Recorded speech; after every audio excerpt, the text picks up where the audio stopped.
First year ماہد سبق number 14 قرآن کے 7 حروف علوم القرآن۔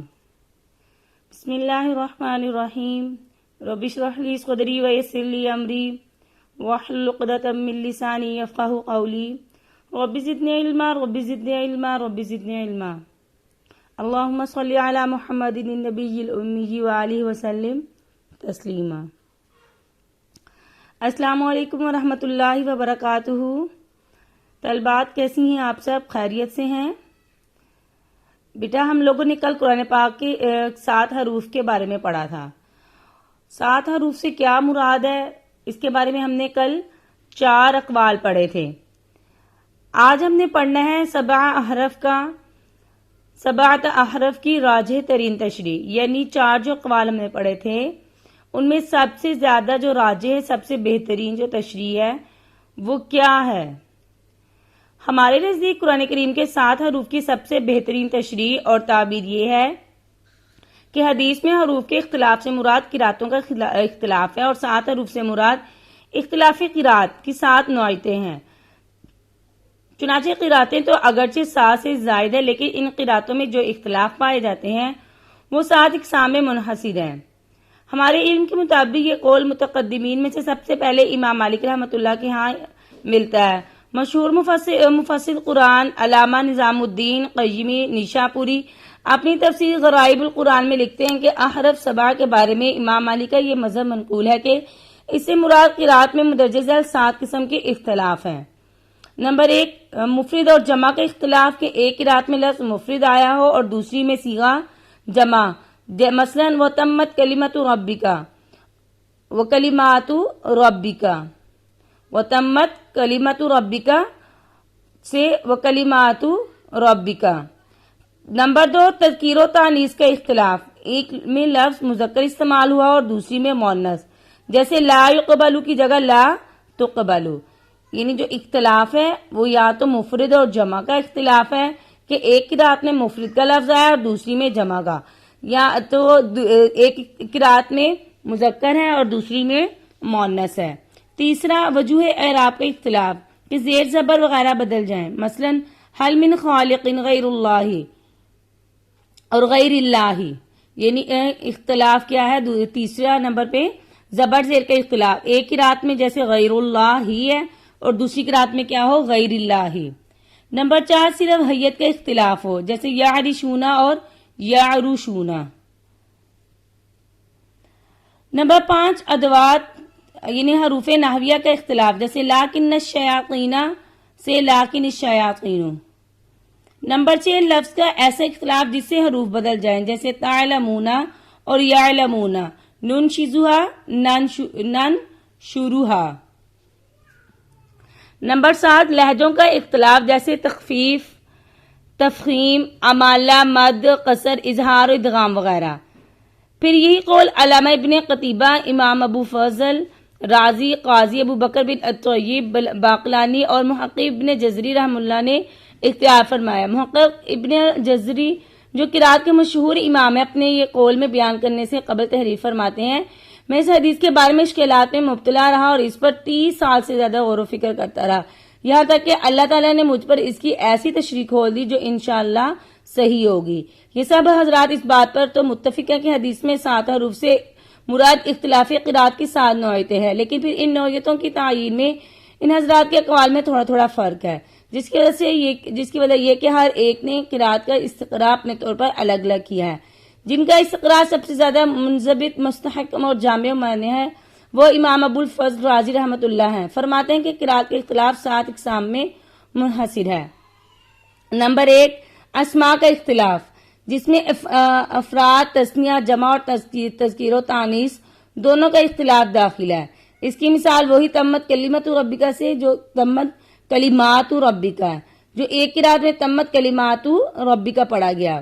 نمبر 2، افعال کا اختلاف، کسی قرات میں صیغہ ماضی ہے، کسی میں مضارع اور کسی میں امر، مثلا ایک قرات میں ربنا باعد بین اسفارنا اور دوسری میں ربنا باعد بین اسفارنا اور تیسری میں ربنا باعد بین اسفارنا۔ نیز فلا تعلم نفس ما اخفی مما اخفی کو یا کے سکون کے ساتھ مضارع واحد متکلم کے صیغے سے اور یا فتح کے ساتھ ما اخفیہ ماضی کے صیغے سے پڑھا گیا۔ نمبر 3 وجوہ اعراب کا اختلاف جس میں اعراب یا حرکات مختلف قراتوں میں مختلف ہوں۔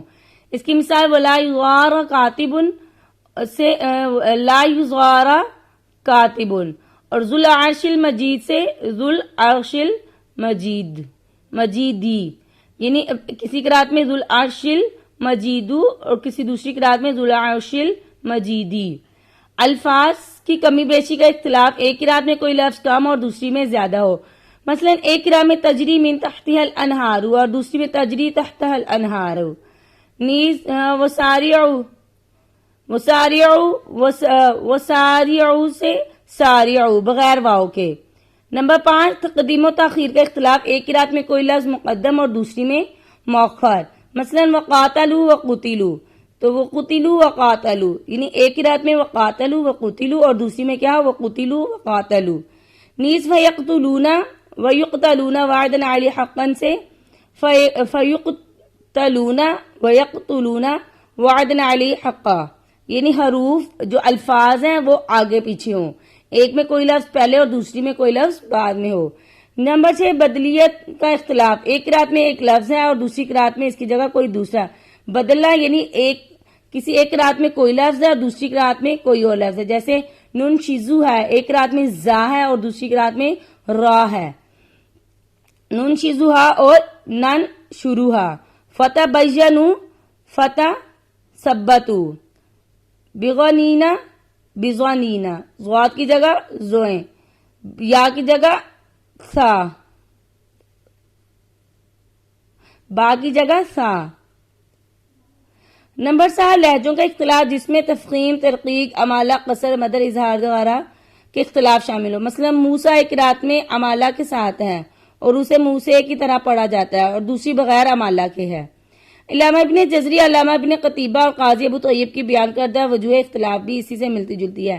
البتہ امام ابو الفضل رازی کا استقراء اس لیے زیادہ جامع معلوم ہوتا ہے کہ اس میں کسی قسم کا اختلاف چھوٹا نہیں، اس کے برخلاف باقی 3 حضرات کی بیان کردہ وجوہ میں آخری قسم یعنی لہجوں کے اختلاف کا بیان نہیں ہے، اور امام علی کی بیان کردہ وجوہ میں لہجوں کا اختلاف تو بیان کیا لیکن الفاظ کی کمی بیشی، تقدیم و تاخیر اور بدلیت کے اختلاف کو، یعنی یہ جو بیان کیا ہے علامہ ابن جزری اور یہ امام ابو الفضل رازی کا استقراء سب سے زیادہ کیا ہے جامع ہے، اس میں انہوں نے جتنے بھی اختلافات ہیں ان کا ذکر کیا ہے، باقی جتنے بھی امام ہیں انہوں نے کہیں نہ کہیں کچھ نہ کچھ اس کو چھوڑ دیا اس میں سے۔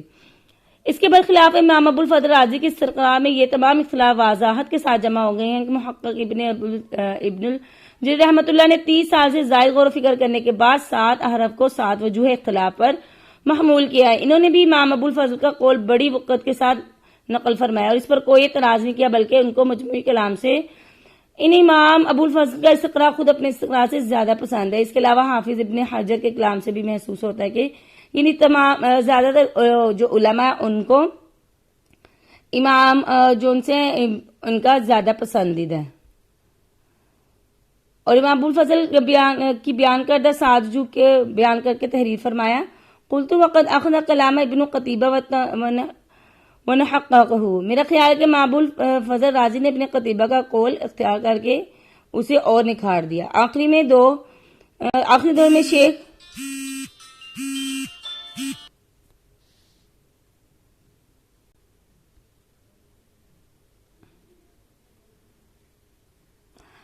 میں شیخ عبدالعظیم زرقانی نے بھی انہی کے قول کو اختیار کر کے اس کی تائید میں متعلقہ دلائل پیش کیے ہیں۔ لیکن اس استقراء کی وجوہ میں تو اختلاف ہے، لیکن اس بات پر امام مالک، علامہ ابن قتیبہ، ابو الفضل ابن جزری، قاضی بقلانی 5 حضرات متفق ہیں۔ حدیث میں 7 حروف سے مراد قرات کے وہ اختلاف ہے جو 7 نوعیتوں میں منحصر ہے۔ احقاق کی ناچیز رائے میں 7 حرف کی یہ تشریح سب سے زیادہ بہتر ہے۔ حدیث کا منشا یہی معلوم ہوتا ہے کہ قرآن کریم کے الفاظ کو مختلف طریقوں سے پڑھا جا سکتا ہے اور یہ مختلف طریقے اپنی نوعیتوں کے لحاظ سے 7 ہیں۔ ان 7 نوعیتوں کی کوئی تعین چونکہ کسی حدیث میں موجود نہیں، اس لیے یقین کے ساتھ کسی کے استقراء کے بارے میں یہ نہیں کہا جا سکتا کہ حدیث میں وہی مراد ہے۔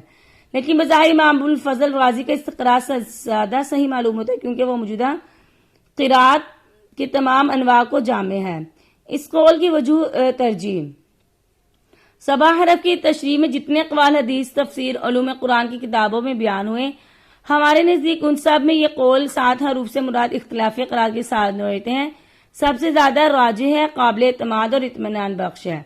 اس کی مندرجہ ذیل وجہ ہے اس قول کے مطابق حروف اور قرات کو دو الگ الگ چیزیں قرار دینا نہیں پڑتا۔ کیوں ترجیح ہے اس کو کہ اس میں حروف اور قرات کو الگ الگ قرار نہیں دینا پڑتا، یعنی الگ الگ نہیں سمجھا جاتا۔ علامہ ابن جریر امام طحاوی کے اقوال میں ایک مشترکہ الجھن یہ کہ ان میں یہ تسلیم کرنا پڑتا کہ قرآن کریم کی تلاوت میں 2 قسم کے اختلاف ہیں، ایک حروف کا اور دوسرا قرات کا۔ اب حروف کا اختلاف ختم ہو گیا، قرات کا اختلاف باقی ہے، حالانکہ حدیث میں اتنے بڑے ذخیرے میں کوئی ایک ضعیف حدیث بھی نہیں ملتی جس سے یہ ثابت ہو حروف اور قرات 2 الگ الگ چیزیں ہیں۔ احادیث میں صرف حروف کے اختلاف کا ذکر ملتا ہے، اس کے علاوہ کثرت سے قرات کا لفظ استعمال کیا گیا ہے۔ اگر قرات ان حروف سے الگ ہوتی تو کسی نہ کسی حدیث میں اس کی طرف اشارہ ہوتا۔ آخر کیا وجہ کہ حروف کے اختلاف کی حدیث میں تقریباً تواتر تک پہنچی ہوئی ہے اور قرات کے جداگانہ اختلاف کا کوئی ذکر ہی نہیں ہے، تو اس لیے اپنے محض قیاس سے کہنا اختلاف احروف کے علاوہ قرآن کریم کے الفاظ میں ایک دوسرے قسم کا بھی اختلاف ہے۔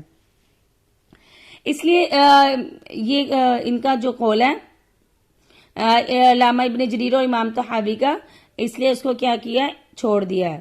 مذکورہ بالا قول میں یہ الجھن بھی بالکل رفع ہو جاتی ہے، اس لیے کہ اس میں حروف اور قرات کو ایک ہی چیز قرار دیا گیا، یعنی ان کا جو امام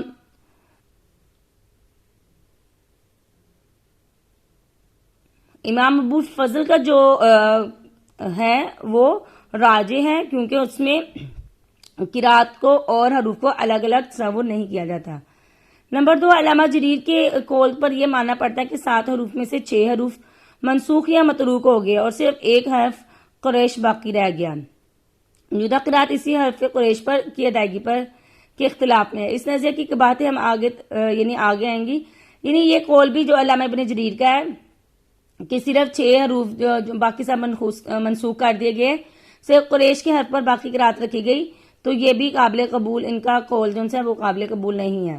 نمبر 3، اس قول کے مطابق 7 حروف کے معنی بلا تکلف صحیح ہو جاتے ہیں، جبکہ دوسرے اقوال میں یہ حروف کے معنی میں تعویل کرنی پڑتی ہیں یا 7 کے عدد میں، یعنی جو امام ابو الفضل کا قول ہے اس میں 7 حروف بالکل صحیح طرح آ جاتے ہیں اور اس کے لیے کوئی تعویل یا عدد 7 کے عدد میں کوئی کمی بیشی نہیں کرنی پڑتی۔ 7 حرف کے باب میں جتنے علماء کے اقوال ہماری نظر سے گزرے ان میں سب سے زیادہ جلیل القدر اور عہد رسالت سے قریب تر ہستی امام مالک رحمۃ اللہ کی ہے، اور وہ علامہ نیشا پوری کے بیان کے مطابق اسی قول کے قائل ہے، یعنی امام مالک بھی اسی قول کے قائل ہے، اس لیے بھی اس قول کو کیا ہے، ترجیح ہے۔ نمبر 5، علامہ ابن قتیبہ اور محقق ابن جزری دونوں علم قرات کے مسلم الثبوت امام ہیں اور دونوں اسی قول کے قائل ہیں، اور مؤخر ذکر کا یہ قول پہلے گزر چکا کہ انہوں نے 30 سال سے زیادہ اس حدیث پر غور کرنے کے بعد اس قول کو اختیار کیا ہے، یعنی 30 سال کی ان کی جو ریاضت ہے، غور و فکر ہے، اس وجہ سے بھی اس قول کو کیا کرتے ہیں، ترجیح دیتے ہیں۔ انشاءاللہ مزید پھر اس کے بارے میں پڑھیں گے۔ آپ نے بیٹا اتنا یاد کرنا ہے، سمجھنا ہے، اور اللہ تعالیٰ آپ کو سمجھنے کی توفیق عطا فرمائے۔ السلام علیکم ورحمۃ اللہ وبرکاتہ۔